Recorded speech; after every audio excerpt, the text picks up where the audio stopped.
అందరికీ నమస్కారం. ఈరోజు మనం చెప్పుకోబోయే కథ మెట్టినింటి అత్యాశలు రెండవ భాగం.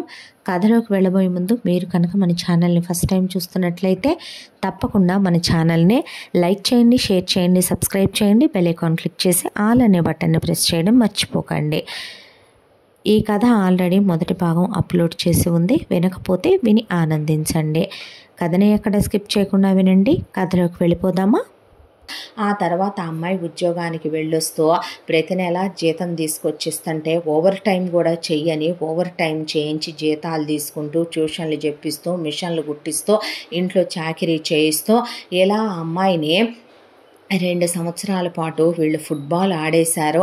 అంతా దాంట్లో కూడా వాసు మీద ఒక నమ్మకం, తిరిగి వస్తాడు, తను పెళ్లి చేసుకుంటాడు, తన కష్టాలు ఇక కలకాలం ఉండవు, పుట్టిన దగ్గర నుంచి పడ్డ నరకాలన్నీ కూడా వాసు వల్ల చెరిగిపోతాయి, తన జీవితంలో సుఖశాంతులు ఆనందాలు వస్తాయి, తనకేదో కోట్లల్లో బ్రతకాలని లేదు, కానీ సంతోషంగా వాసుతో కలిసి బతకొచ్చనే ఒక నమ్మకం జాబిలికి. దాంతో చాలా ఆనందపడుతూ ఆ 2 ఏళ్ల నరకాన్ని కూడా సంతోషంగానే భరించిందే. వాసు చదువు అయిపోయిందే. ఆ తర్వాత వాసు ఇక మా ఊరు వెళ్ళాలి జాబిలే, మాకే పెద్ద బిజినెస్ ఉంది, నేను ఆ వ్యాపారమే చూసుకోవాలి, నేను ఎక్కడా ఉద్యోగానికి వెళ్ళక్కర్లేదు, మనం ఇంకా పెళ్లి చేసుకుందామా అన్న తర్వాత మా ఇంట్లో వాళ్ళతో మాట్లాడాలిగా అంది. నేనే వస్తానని వాసు వచ్చాడు. వచ్చేసరికి శకుంతల, సుబ్బారావు ఇంతెత్తున వాసు మీద ఎగిరి జాబిలిని జుట్టు బీకి పడేసి తుక్కు కింద కొట్టేశారు. దాంతో వాసు, వచ్చే జాబిలి, నువ్వు మేజర్వి మైనర్వేమీ కాదు, వెళ్ళి మన బ్రతుకు మనం బ్రతకొచ్చు, నా మీద నీకు నమ్మకం ఉంటే వచ్చే కట్టుబట్టలతో అన్నాడు. అనేసరికి ఎక్కడికే నువ్వు వెళ్ళేది అంటున్నా పర్వాలేదని తన సర్టిఫికెట్ల వరకు తీసుకొని ఇక జాబిలి తను కొనుక్కున్నవి తన జీతంలో నుంచి ఓవర్ టైం చేసి ఒక 5-6 జతల బట్టలు ఉన్నాయి, అవి తీసుకొని వాసు చేయి పట్టుకొని వెళ్ళబోతుంటే, నువ్వు చచ్చావు, నీకు మాకు సంబంధం లేదన్న తర్వాత కాగితాలు రాసిచ్చి వెళ్ళవే, నీకు మాకు సంబంధం లేదని అన్నారు. అనేసరికి పర్వాలేదు నేనున్నానులే రాసిచ్చేసే అని వాసు అన్నాక వాళ్ళకి తనకి సంబంధం లేదని రాసిచ్చే వాసుతో కలిసి అడుగు బయట పెట్టింది జాబిలే. మీ ఇంటికి వెళదామా అంటే, మా ఇంటికి ఇప్పుడు ఇలా వెళ్ళకూడదులే కానీ అని చెప్పి అట్నుంచటు చేయి పట్టుకొని గుడికి తీసుకెళ్ళి గుడి బయట నువ్వు ఉండమని కూర్చోబెట్టి వెళ్ళి తాళి కొనుక్కొచ్చి గుళ్ళోకి తీసుకెళ్ళి తాళి కట్టేసి దండలు వేసి ఇక పద వెళదామన్నాడు. అదేంటి, ఓ ఫోటో లేకుండా ఒక రిజిస్టర్ లేకుండా కనీసం ఎవ్వరూ లేకుండా మనిద్దరమేనా మన పెళ్ళికి సాక్ష్యం, పూజారి గారు కూడా వచ్చిందాక ఆగలేదే అని అడిగిందే. దేవుడున్నాడుగా సాక్ష్యం చాలదా ఏంటి అన్న తర్వాత, అది కాదు వాసు, నా మీద నమ్మకం లేదా నీకు అని గుళ్ళో పూజారి గారు కూడా లేకుండా దేవుడు ముందే తాళి కట్టేసే ఆ తర్వాత ఆ దండలు తీసి అక్కడే పడేసి ఆ అమ్మాయిని తాళి లోపలికి వేసుకో అని చెప్పి వాళ్ళ ఊరు బయలుదేరదాం పదమని జాబిలి చేపట్టుకొని తీసుకెళ్ళాడు వాసు. వాసు జాబిల్లిని తీసుకొని అలా ఇంటి దగ్గరికి వెళ్ళేపాటికి తలుపు తీసిన వాసు వాళ్ళమ్మ నాగమణి, ఎవర్రా ఈ అమ్మాయి అని అడిగేపాటికి, పెళ్లి చేసుకొని తీసుకొచ్చానమ్మా, నా భార్య అన్నాడు. అనేసరికి ఓరి దేవుడో ఓరి నాయనో ఇదేం గోల అని వాసు వాళ్ళ నాన్న జగదీశ్వరరావు గారు కూర్చొని బుక్ చదువుకుంటూ ఆయన అసలు ఏమీ మాట్లాడలేదు. వాసు వాళ్ళక్క మాళవికకి పెళ్ళైపోయి పిల్లలు కూడా వాసు వాళ్ళ పక్కింట్లోనే ఉంటుంది. దాంతో కూతుర్ని కేకలు పెట్టేపాటికి పరిగెత్తుకుంటూ వచ్చింది కూతురు. వచ్చేసరికి మాట మాత్రం మాకు చెప్పకుండా, ఏం పనులు రా తమ్ముడు ఇవి నువ్వు అనేసరికి, ఏం మత్తు జల్లిందిరా, ఏం ముగ్గులో దించిందిరా నిన్ను, నీకున్న ఆస్తి ఏంటి, అనామకురాల్ని చేసుకొని రావటం ఏంట్రా, నీకెంతకన్నా అందగత్తె దొరకదనుకున్నావా, డబ్బున్నదే నీకు దొరకదనుకున్నావా, దీన్ని చేసుకొని రావటం ఏంట్రా, ఒరే ఒక విషయం చెప్పమంటావా, ప్రేమించామంటే మనకన్నా 100 రెట్లు ఉన్నదాన్ని నువ్వు ప్రేమించుంటే అది అందంగా లేకపోయినా అనాకారైనా అది ఏ కులంలో పుట్టినా, ఏ జాతిలో పుట్టినా, ఏ మతంలో పుట్టినా మేము అడుగుండే వాళ్ళం కాదు. మనిషి బతుక్కి డబ్బే ప్రధానం రా వాసు. అలాంటిదే దీని అమ్మ పోయి దీని అబ్బ దీన్ని పట్టించుకోక, దీన్ని సవత్తల్లి ఎగిరెగిరి తన్నే, దీని సవత్తమ్ముడు దీన్ని పట్టించుకోక మెరిట్ల మీద చదువుకున్న అడుక్కు తినేదాన్నంటరా నువ్వు చేసుకొని తీసుకొచ్చేదే. రేపొద్దున దీన్ని 10 మందిలోకి తీసుకెళ్ళి ఏమని చూపిద్దామని చేసుకొచ్చావురా అనే వీళ్ళు నానా మాటలు మాట్లాడుతూ ఉండగా, అమ్మా ఇంకా ఆపు, విసుగ్గా ఉంది, ఇప్పటికే పడి పడి చిరాగ్గా ఏంటమ్మా నువ్వు అన్న తర్వాత కోడలికి హారతిచ్చి లోపలికి తీసుకురా అన్నాడు వాళ్ళ నాన్న. నేనివ్వను అని లోపలికి వెళ్ళిపోతే పనమ్మాయిని హారతి అనేసరికి అలాగే అయ్యగారని పనమ్మాయి హారతిచ్చి లోపలికి తీసుకొచ్చిన తర్వాత వాసు అలా నుంచుంటే ఆ అమ్మాయి మాత్రం వెళ్ళి మామగారి కాళ్ళకి దండం పెట్టుకుంటే 100 ఏళ్ళు చల్లగా ఉండమ్మా అన్నాడు ఆయన. ఆ తరువాత వాసు వాళ్ళ అమ్మ నాగమణిని వాసు వాళ్ళ అక్క లోపలికి తీసుకెళ్ళి, ఎందుకే పిచ్చికొక్కలాగా అరుస్తున్నావమ్మా అంటే, మరి అరవరా ఏంటే, కడుపు చించుకుంటే కాళ్ళ మీద పడుద్దని, కోట్ల రూపాయల ఆస్తి మనకుందే, అలాంటిది వాడు దీన్ని 2 చేసేదాన్ని పెళ్లి చేసుకొని వస్తాడు అనుకుంటే, పోనీ మనం చూసిన సంబంధం చేసుకుంటాడు అనుకుంటే, ఈ అనామకురాల్ని అనాథ కుక్కనే అడుక్కు తినేదాన్నే దీన్ని చేసుకొని రావటం ఏందే, మన కర్మ కాకపోతే అనేసరికి, అమ్మ ఇళ్ళలక్కనే పండగ అయిపోద్దా, వాడు కొత్త మోజులో ఉన్నాడే, వాడికి ఇప్పుడు పెళ్ళాం మీద తీరని వ్యామోహం, అది చూడటానికి రంగు పొంగు అంగు బాగుందే, అర్థం కావట్లా, వాడు దాన్ని ఇప్పుడు దాకా ముట్టుకున్నట్లేడు, అందుకే దాని మీద మోజు పడిపోతున్నాడు. ఇప్పుడు నువ్వు కాదు కూడదు అని ఎదురు తిరిగావనుకో, రెచ్చిపోయావనుకో, వాళ్ళిద్దరూ మేజర్లనే, వాడు దాని ఇంటి దగ్గర నుంచి తీసుకొచ్చి గుళ్ళో తాళి కట్టాడంట.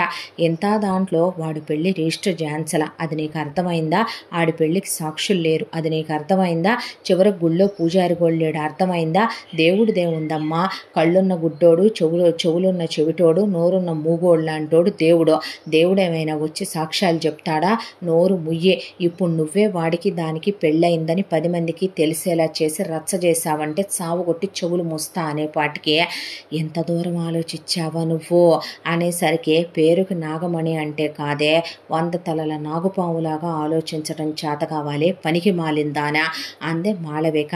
సరేలే, అట్టయితే దాన్ని తిట్టి కొట్టి హింసలు పెట్టి, దాన్ని ఇల్లంతా చాకిరీలు చేయించి నరకాలు పెట్టి, దాన్ని ఏ గ్యాస్ బండ లీక్ చేసో, వీళ్ళు లేనప్పుడు గురేసో, డాబా పై నుంచి తోసేసో, తినే దాంట్లో ఏదన్నా కలిపో పైకి పంపించైనా అనేపాటికి, అమ్మా నువ్వు ట్రెండ్ మార్చాలే, ఇప్పుడు పాతకాలం అత్తగారులాగా ఆలోచించకూడదు, అత్తలు కూడా అప్డేట్ అవ్వాలమ్మా, ఎప్పుడు తెలుసుకుంటావు నువ్వు, అది కాదే, నోరుమోయ్, టైం ప్రకారం చెయ్యాలి ఏదైనా, ఇప్పుడు నువ్వు కుక్కల్లే వాక్కుండా నోరు మూసుకొని ఊరుకోమ్మా, వాడికి లేనిపోయిన అనుమానాలు రాకుండా, ఇప్పటికి నువ్వు వాగి లేనిపోయిన డౌట్లు వచ్చింది చాలు, ఏదో పెళ్లి చేసుకొని వచ్చిన హడావిడిలో దాని మీద మోస్తూ ఉన్నాడు కాబట్టి ఆడు నిన్ను పట్టించుకోలేదు, నువ్వు ఇప్పుడు వాడికి వివరంగా అన్నీ ఎక్స్ప్లెయిన్ చేసి, నువ్వు లేనిపోయినవి అన్నీ దరిద్రాలు తీసుకురా, నాకు ప్లానింగ్ ఉందిలేగా, నువ్వు ముయ్యనోరు అంది మాళవిక. సరేలే అట్లా అయితే అని ఇక నాగమణి ఏమీ మాట్లాడలేదు.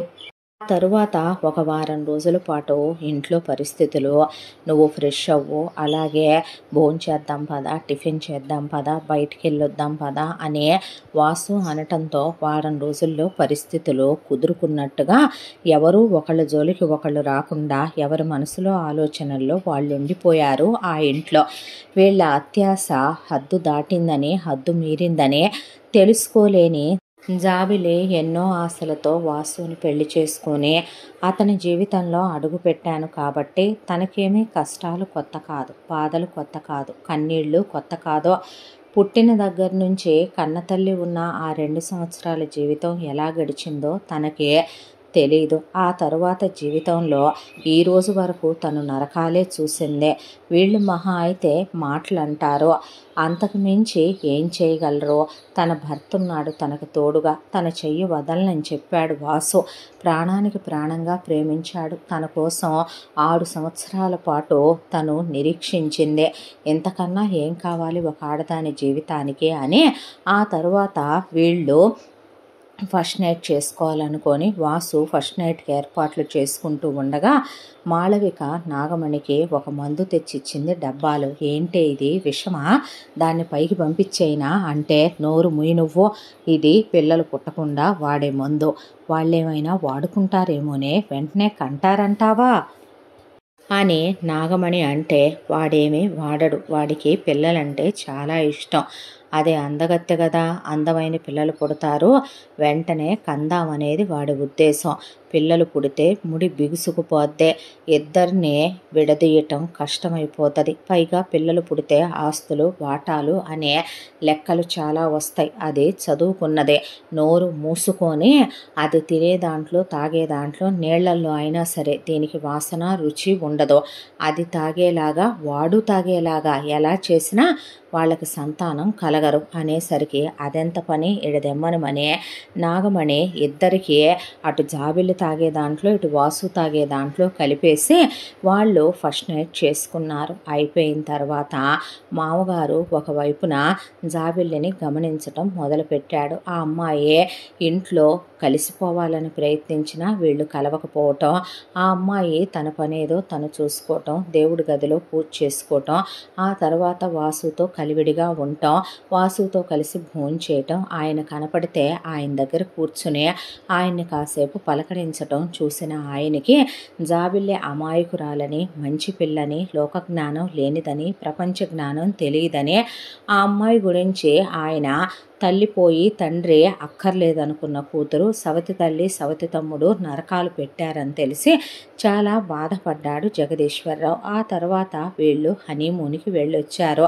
హనీమూన్కి వెళ్ళొచ్చిన తర్వాత వాసు ఆఫీస్కి వెళ్ళటం మొదలుపెట్టాడు. వాసు ఆఫీస్కి వెళతాడే కానీ ఆఫీస్ వర్క్ వాసుకే పేరుకి MBA చదివాడన్న మాటే కానీ అసలు a technical non technical work ఏది చేయలేడు, బిజినెస్కి సంబంధించిన ఏ డెసిషన్లు తను తీసుకోలేడు. అంతా దానిలో జాబిల్లి హెల్ప్ కావాలి అని ఆఫీస్కి రమ్మంటే జాబిల్లి ఎప్పుడు వాసు రమ్మంటే అప్పుడే వెళ్ళాలి, వెళ్ళేది భర్తతో పాటు. ఇక జాబిల్లి కొన్ని ఇంపార్టెంట్ డెసిషన్స్ తీసుకుని తను మెటీరియల్ గురించి లేదా టెండర్లు వేయటం గురించి వాటన్నిటి గురించి తనే చూసుకునేది, స్టాఫ్ మీటింగ్లు అవి తనే కండక్ట్ చేసేది. అంతా దాంట్లో బ్యాక్గ్రౌండ్ వర్క్ తన బ్యాక్ వర్క్ జాబిలి చెయ్యాలే తప్ప వాసుకి తన పొజిషను తన ప్లేసు వైఫ్ అయినా సరే తన పక్కన కూర్చోకూడదు, తన పక్కన నడవకూడదు, తన వెనకాలే ఉండాలి, ఈక్వల్ పొజిషన్ అనేది వాసు ఇవ్వలేడు. ఆ అమ్మాయికి అంత అర్హత కల్పించాలని తను ఎప్పుడు అనుకోడు. ఓపెన్గా చెప్పాలంటే మెయిలీగో అనుకోవచ్చు.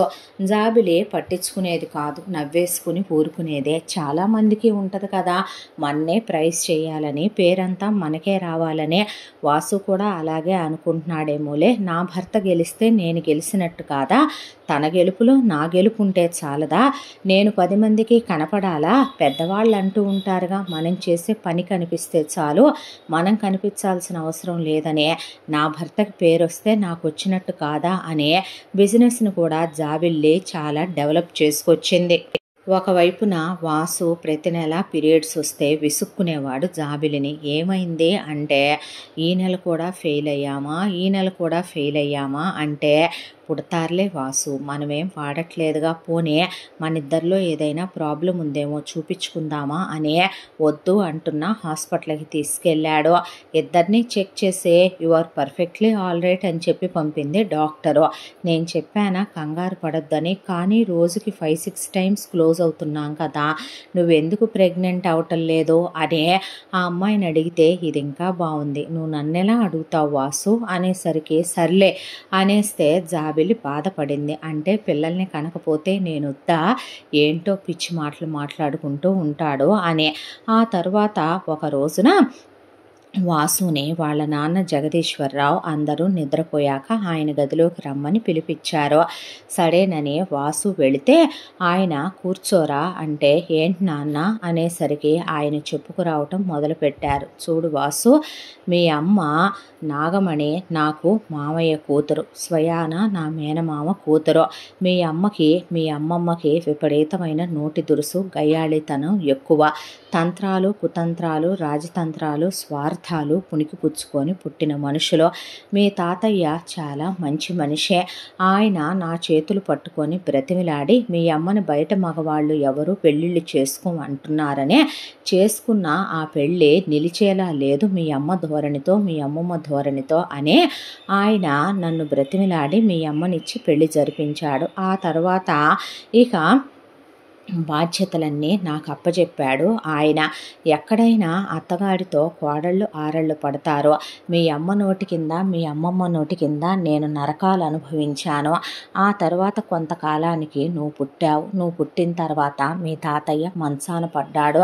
మంచాన పడిన తర్వాత మీ తాతయ్య నన్ను లోపలికి పిలిచి ఆయన ఆఖరి క్షణాల్లో ఉండగా నేను లాయర్ గారిని పిలిపించమంటే పిలిపించాను. లాయర్ గారు వచ్చాక ఉన్న యావదాస్తి, వ్యాపారాలు, పొలాలు, స్థలాలు, బ్యాంకులో ఉన్న క్యాషు, బంగారం, డైమండ్స్ మొత్తం నీ పేరు మీద రాసేశానని, నువ్వు పెరిగి పెద్ద అయ్యేంత వరకు నన్ను అవన్నీ చూసుకొని నీకు సంరక్షకుడిగా ఉండమని, ఆ తర్వాత నిన్ను మంచిగా పెంచి అవి మొత్తం నీకు అప్పచెప్పమని చెప్పారు మీ తాతగారు.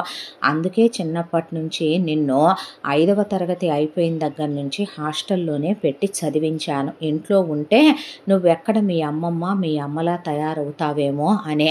మీ అక్కయ్యకి మీ తాత నమ్మి ఆస్తి పెట్టకపోవటానికి కారణం కూడా మీ అక్క మీ అమ్మలా, మీ అమ్మమ్మలా తయారైందే. దాంతోనే ఆయన మీ అక్కని నమ్మి ఆస్తి వ్యవహారాలు అప్పచెప్పలేక మీ అక్కకి కట్నంగా ఇవ్వాల్సిన డబ్బు వరకు మీ అక్కకి నగలు, డబ్బు, వెండి, మీ అక్కకి పెట్టాల్సిన ప్రాపర్టీసు మీ అక్కకి రాసి రిమైనింగ్ మొత్తం నీకు రాసిపోయారు ఆయన. మీ అమ్మ మెయింటెనెన్స్కి, మీ అమ్మమ్మ మెయింటెనెన్స్కి రాసే వెళ్ళారు ఆయన.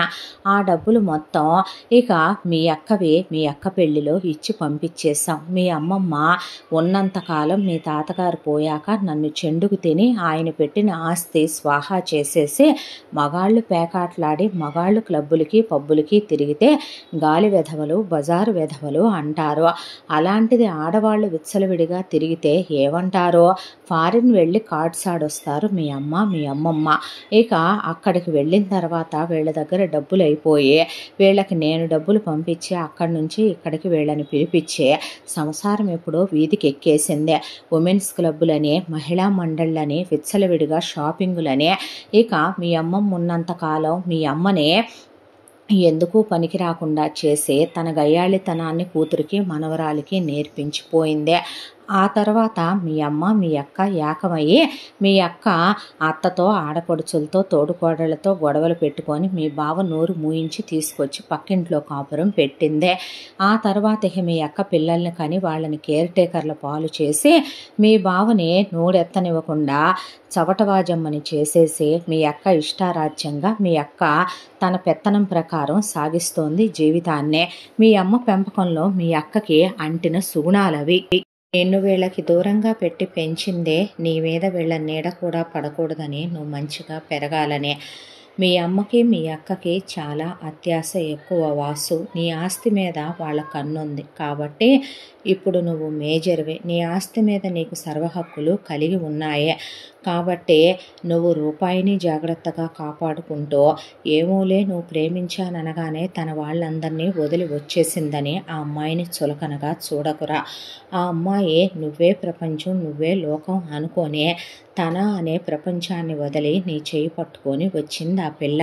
ఆ అమ్మాయి కంట కన్నీరు రాకుండా ఆ అమ్మాయిని గుండెల్లో పెట్టి చూసుకో. మీ అమ్మకి మీ అక్కకి చాలా అత్యాశలున్నాయే. మెట్టినింటి అత్యాశల గురించి ఆ అమ్మాయికి తెలీదు. వీళ్ళకి కోట్ల రూపాయల డబ్బులు కావాలి, ఎంతున్నా చాలదో.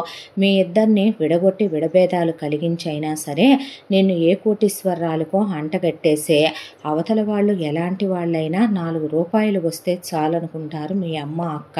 నీ కాపురాన్ని నువ్వు జాగ్రత్తగా కాపు కాచుకుంటూ నీ భార్యతో నువ్వు సంతోషంగా ఉండు. కుదిరితే అసలు వేరు కాపురం వెళ్ళిపో. ఎందుకురా నువ్వు మాతో పాటు ఉండటం, ప్రతి నెల ఇంతని మెయింటెనెన్స్కి పంపించు, అమ్మాయిని రోజు ఆఫీస్కి తీసుకెళ్ళు, అమ్మాయిని ఎందుకు నీకు అవసరం ఉన్నప్పుడే రమ్మనమంటున్నావు, మిగతా అప్పుడు అక్కర్లేదని ఇంట్లోనే ఉంచుతున్నావు, అలా కాకుండా తీసుకెళ్ళి నీ క్యాబిన్లోనే నీ పక్కన ఒక చైర్ వేయించు, అమ్మాయికి చెక్ పవర్ ఇవ్వు, డాక్యుమెంట్ పవర్ ఇవ్వు, ఆ అమ్మాయి నీ భార్య కాబట్టి ఉన్న షేర్స్ అన్నిట్లో సగం ఆ అమ్మాయి పేరు మీద కూడా పెట్టు, బోర్డ్ ఆఫ్ డైరెక్టర్లో ఒకదాన్ని చెయ్యే, నువ్వెటు చైర్పర్సన్ కాబట్టి అమ్మాయిని మేనేజింగ్ డైరెక్టర్ని చెయ్యే, ఆ తర్వాత కొన్నాళ్ళకి మీరు పిల్లల్ని ప్లాన్ చేసుకోండి, వెంటనే పిల్లలు ఎందుకు ఒక 3 నుంచి 5 సంవత్సరాలు గ్యాప్ తీసుకోక మీరు ఒకళ్ళ గురించి ఒకళ్ళు అర్థం చేసుకొని మీ జీవితాన్ని మీరు ముందు సంపూర్ణంగా అనుభవించి మీకు అంత మెచ్యూరిటీ వచ్చాక పిల్లల్ని కంటే కరెక్ట్గా ఉంటుంది. ఆ అమ్మాయిని పట్టుకొని పిల్లలు పుట్టట్లేదని నువ్వు తీసుకెళ్ళి టెస్టులు చేయించడం ఎంతవరకు కరెక్టు? పెళ్ళి అవ్వగానే అందరికీ పిల్లలు పుట్టేయాలంటే లోపం ఆడవాళ్ళల్లోనే ఉండక్కర్లేదు, అర్థం చేసుకో. ఇదేనా చదువు నేర్పించిన సంస్కారం నీకు? నువ్వు టాపర్వి కాదని నాకు తెలుసు వాసు, నువ్వు బిలో యావరేజ్ స్టూడెంట్వి, కానీ జాబిలే చదువుల తల్లి, చాలా మంచి పిల్ల, అలాంటి అమ్మాయి నీ జీవితంలోకి రావటమే నువ్వే జన్మలోనూ చేసుకున్న అదృష్టం. కులం పరంగా చూసినా మనకన్నా కొన్ని మెట్లు పైనే ఉంది జాబిలే, ఆ అమ్మాయి అందంలో చదువులో అన్నిట్లో గొప్పదే, అలాంటి పిల్ల నీ చేయి పట్టుకొని వచ్చిందంటే ఆ అమ్మాయిని నువ్వు ఎలా చూసుకోవాలి అర్థం చేసుకో అని చెప్పేసరికి ఆయన చెప్పటం పూర్తయింది అన్నట్టుగా వాసు వైపు చూస్తే, ఇప్పుడు ఎందుకు నాన్న ఈ విషయాలన్నీ అన్నాడు. అన్న తర్వాత జాగ్రత్తగా ఉంటావని ఉండాలని అనేసరికి సరే వెళ్తున్నానైతే అని బయటకు వచ్చి యాదవ సోది యాదవ గోల, ముసలోడికి పని పాట ఏమీ లేదు, తిన్నంగా ఇంట్లో కూర్చోలేక వీడి క్లాసులు బీకటాలు, యాదవ సొల్లంతా నాకేమీ తెలియదు అన్నట్టు, నేనేదో వెర్రి వెంగళప్పనన్నట్టు, నేనేదో పిచ్చోడిని అన్నట్టు అక్క మీద అమ్మ మీద చెప్తున్నాడు. వాళ్ళకి నేనంటే ఎంత ఇష్టమో నాకు వాళ్ళంటే ఎంత అభిమానమో వీడికి తెలీదా? ఉన్నయి లేనివి వాళ్ళ మీద చాడీలు చెప్పి అబద్ధాలు చెప్తే నేను నమ్మేస్తానా? ఏదో దిక్కుమొక్కు లేని దాన్ని చేసుకొచ్చాను, వెనకమాలు ఏమీ లేని దాన్ని చేసుకొచ్చాను, నా రేంజ్కి ఇది చాలా తక్కువ, ఆఫ్టర్ ఆల్ లో క్లాస్ది, ఒక అలగా రేంజ్ది అనుకునే ఏదో ఒక మాట అన్నారు అమ్మ అక్క, దానికే ఇంత ఫీల్ అయిపోవాలా ఈ మహానుభావుడు? అబ్బో వీడు ఓవర్ యాక్టింగ్, పుస్తకాలు చదువుకుంటా ఏదో వివేకానందుల్లాగా రామకృష్ణ పరమహంసలాగా వచ్చే వాళ్ళందరికీ వీడేదో బాబా జగదీశ్వరరావులాగా కూర్చొని నీతులు చెప్తూ ఉంటాడు, సోది ఫెలో అనుకొని ఎదవ చెత్త అనేసి వెళ్ళిపోయాడు అక్కడి నుంచి వాసు. ఆ తర్వాత ఇలా కొన్ని రోజులు గడిచిపోయి వీళ్ళ పెళ్ళయ్యే 6 నెలల కాలం దాటిపోయిందే. ఆ తర్వాత ఒక రోజున జాబిలి ఆఫీస్కి వెళ్ళినప్పుడు వాసుతో, మనం పాత వాళ్ళ దగ్గర రా మెటీరియల్ ఎక్కడ తీసుకుంటున్నామో అక్కడే తీసుకో వాసు, వాళ్ళ దగ్గర క్వాలిటీ బాగుంది, ₹1 ఎక్కువైనా మనం జనానికి ఇచ్చేటప్పుడు మనం ప్రైజు క్వాలిటీ రేంజు 3 వాళ్ళ తాహతకు తగ్గట్టుగా ఉండేలా మెటీరియల్ ప్లాన్ చేసుకోవాలని చెప్పి టెండర్ వేయమని చెప్పు వచ్చిందే. అయితే వాసు ఎందుకు పెళ్ళాని చెప్పిన మాట ఎప్పుడు తనే వినాలి, వాళ్ళ నాన్న అన్నాడు కదా, బిలో యావరేజ్ స్టూడెంట్వి నువ్వు, అమ్మాయి తెలివైంది, అమ్మాయి వచ్చాక వ్యాపారం డెవలప్ అయిందనే, తనెందుకు డెవలప్ చేసి చూపించకూడదు అనే దాంతో వాసు వీళ్ళకి కాకుండా కొత్త వాళ్ళకే ఆ కాంట్రాక్ట్ ఇచ్చేశాడు. దాంతో మొత్తానికే మోసం వచ్చే కొంత నష్టం వచ్చింది. వచ్చిన నష్టం కోట్లల్లో ఏమీ కాదు, లక్షల్లోనే. అయితే అలా జరిగిందనే విసుగులో చికాకులో ఇంటికి వచ్చాడు. ఇంటికి వచ్చిన తర్వాత భోంచేద్దుగానరా అంటే నాకు వద్దు అన్నాడు. పోనీ పాలు తాగుదుగానంటే దరిద్రపు మొహమా, నాకు వద్దని చెప్తున్నాను కదే శనిముండా, ఎందుకే వేధిస్తావు అనేసరికి జాబిలి బిత్తరపోయింది. ఏమైంది వాసు, ఏమిటా మాటలు, ఎందుకంత విసుగు, ఎందుకంత చికాకు, ఎందుకంత చిరాకు, ఏం జరిగిపోయిందని అనేసరికి ఇలా జరిగింది, ఇలా నష్టం వచ్చిందంటే నేను అప్పుడే చెప్పానుగా వద్దని వినుండాల్సిందే. అంటే ఏంటే, నువ్వు ఆజ్ఞలు జారీ చేస్తావు, నీ కాళ్ళ కింద నేను పడుండి నువ్వు చెప్పినట్టు వింటూ నీ చెప్పు చేతల్లో ఉండాలంటావా? అలా ఉండలేదంటావా? నేనేమైనా కుక్కను అనుకుంటున్నావా? అడుక్కు తినే వెధవను అనుకుంటున్నావా నీ కాళ్ళ చుట్టూ తిరగటానికి? ఏంటే నన్ను డిసైడ్ చేసేద్దాం అనుకుంటున్నావా? నేనెందుకు పనికిరానని ప్రూవ్ చేద్దాం అనుకుంటున్నావా అని ఇష్టం వచ్చినట్టు మాట్లాడి జాబిలి చెంపలు చెళ్ళున వాయించాడు. దాంతో అక్కడి నుంచి విసుక్కొని తిట్టుకుంటూ వెళ్ళి విపరీతంగా తాగేసి బాటిల్ తీసుకొని దాంతోపాటు ఇక స్మోక్ చేసుకుంటూ ఇంటికి వచ్చాడు. ఇంటికి వచ్చిన తర్వాత జాబిలి మాత్రం అలా కూర్చుని పుట్టిన దగ్గర నుంచి అమ్మ లేదు, నాన్న కొట్టాడు పడింది, సవత్తల్లి కొట్టింది పడిందే, తమ్ముడు చేయి చేసుకునేవాడు ఏమనలేదు. కానీ అందరూ కూడా తన జీవితంలో పార్ట్ ఆఫ్ లైఫే. కానీ తన భర్త తన జీవితం కదా. అందరూ కొట్టడం ఒక ఎత్తు అయితే తన భర్తని తను నమ్మిందే, అందరినీ వదిలేసి అతని చేయి పట్టుకొని వచ్చిందే. అలాంటి భర్తే తన్నే అంత హీనంగా చూసి చెంపదెబ్బలు కొట్టేపాటికి తప్పంతా తనదే అన్నట్టు బూతు మాటలు మాట్లాడి నిందించి తప్పతాగొచ్చే అలా హీనంగా మాట్లాడేసరికి జాబిలి తీసుకోలేకపోయింది. దాంతో అలా గదిలో కూర్చొని ఏడుస్తుంటే నువ్వు ముందు గదిలో నుంచి బయటికి నడువని వేరే గదిలోకి తోసేశాడు జాబిలినే. దాంతో అలా వేరే గదిలో కూర్చొని ఏడ్చి పడుకుండిపోయింది. ఈలోగా ఇదే టర్న్ అనుకున్న మాళవిక ఒక ప్లాన్ చెప్పింది నాగమణికి. ఇద్దరూ కలిసి వాసు రూమ్లోకి వెళ్ళి వాసుకి మజ్జిగ తాగిచ్చి వాసుని లేపి కూర్చోబెట్టి వాసుకి తలకి నూనె రాస్తూ కాళ్ళు చేతులకి నూనెలు అప్లై చేసి అసలు ఏం జరిగిందయ్యా అంటే ఇది విషయం అని చెప్తే ఓయమ్మో ఓరు నాయనో ఓరు దేవుడో ఎంతకైనా గుండెలు తీసిన పంటురా అది. అమ్మ లేదని అబ్బ సరైనోడు కాదని పిన్ని కరెక్ట్ కాదని అన్నావు నువ్వు. ఎంత అమ్మ పోతే మాత్రం సవిత్తల్లి వస్తే మాత్రం తండ్రికి కూడా కూతురు మీద ఉండదా?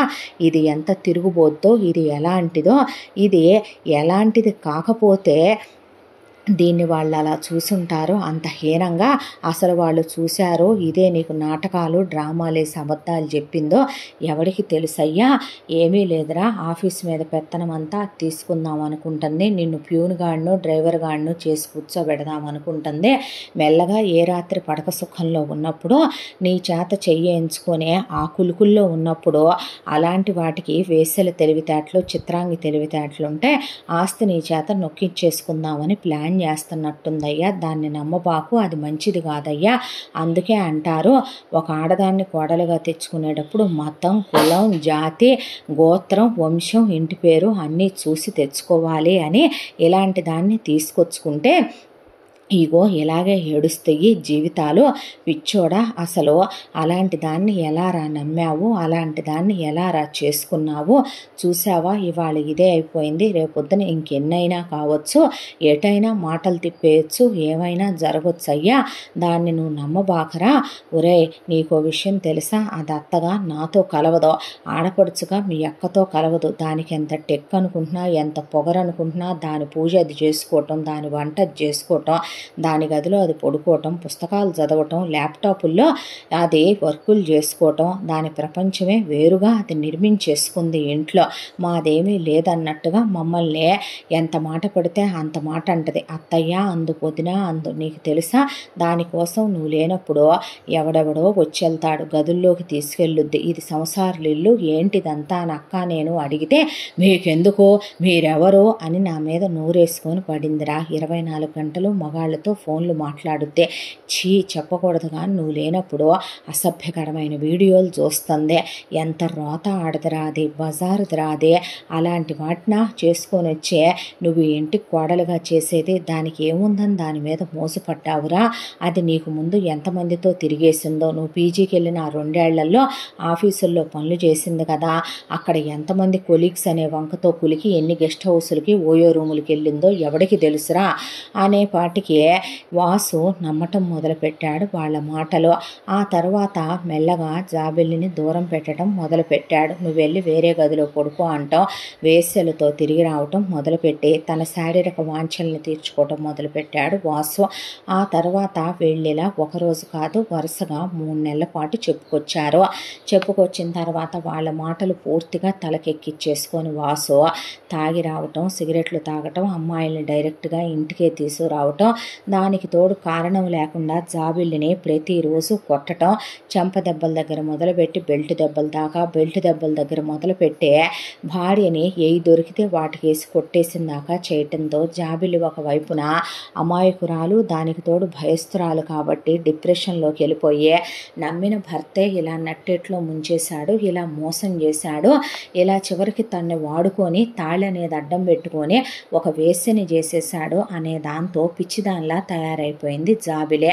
అంతా దాంట్లో ఒక రోజున బిజినెస్ పని మీద వాసు వేరే ఊరికి వెళ్ళాడు. వెళ్ళి వాసు కరెక్ట్గా తిరిగి వస్తున్నాను అని చెప్పే టైంకి వీళ్ళేమీ పెద్ద ఘనకార్యాలు చేయలేదు. జాబిలి వేరే గదిలో పడుకుంటుంది కాబట్టి ఆ గదిలోనే నిద్ర పట్టట్లేదని నిద్ర మాత్ర వేసుకొని పడుకుంది. వీళ్ళది చూశారు. పడుకున్న ఆ అమ్మాయి దుప్పటి కప్పుకొని పడుకుంటే ఒకడికి డబ్బులు ఇచ్చి గదిలోకి పంపించి తలుపు చాటును దాక్కోమని కరెక్ట్గా మేము నీ ఫోన్కి రింగిస్తాము, ఆ టైంకి నువ్వు షర్టు తీసేసి ప్యాంటు తీసేసి నువ్వు అండర్వేర్ మీద లోపల నుంచి బయటికి రా చాలు అని చెప్పారు. వాడు కరెక్ట్గా వాసు వచ్చే టైంకి అలాగే వచ్చాడు. పడుకున్న మనిషి పడుకున్నట్టే ఉంది. ఒకవైపున జాబిలి జుట్టు చెరగలేదు, బట్టలు నలగలేదు. ఒక మగాడితో కాపురం చేసే ఆడది ఎలా ఉంటదే, ఆ అమ్మాయి అసలు అలా ఎలాగూ లేదు. దిగుల్లో అన్నం నీళ్లు లేక పీక్కుపోయే మనిషి అదో మాదిరిగా పిచ్చిదానిలా తయారైతే ఇంకేముంది అనే ఓ అమ్మో నీ పెళ్ళాం ఇంటికి విటుడిని పిలిపించుకుంది, మేము చెబితే కాదన్నావుగా, ఇప్పుడు నీ కళ్ళతో నువ్వే చూసావు కదరా, దానికి నీతో పిల్లల్ని కంటం ఇష్టం లేదు, కడుపు చించుకుంటే కాళ్ళ మీద పడుద్దని ఇదిగోయ్యా దానికి ఒంట్లో బాగోట్లేదని నిద్ర మాత్రలని, తలకాయ నొప్పి మాత్రలని, గర్భ నిరోధక మాత్రలు వాడుతుంది. నీకు పిల్లలంటే ఇష్టం అని తెలిసినా అది పిల్లల్ని కన్నాలనుకోక 10 కడుపులు దీంచుకొచ్చిందిరా, ఏం తెలుసురా నీకు అది ఎలాంటిదో, నటిస్తుందిరా నీతో అని చెప్పేసరికి ఆ వెళ్ళే వాడిని పట్టుకోబోతే వాడిని గట్టిగా చేయి కొరికి పారిపోమ్మనేసరికి వాడు పారిపోయాడు. ఇంతటితో మెట్టినింటి అత్యాశలు కథ 2వ భాగం పూర్తి. 3వ భాగంతో మళ్ళీ కలుసుకుందాం. తప్పకుండా మన ఛానల్ని లైక్ చేయండి, షేర్ చేయండి, సబ్స్క్రైబ్ చేయండి, బెల్ ఐకాన్ క్లిక్ చేసి ఆల్ అనే బటన్ ప్రెస్ చేయడం మర్చిపోకండి. ఇంత మంచి కథని మనకు అందించిన కథా రచయిత్రి జి. యామిని శ్రీనివాస్ గారు. Thank you.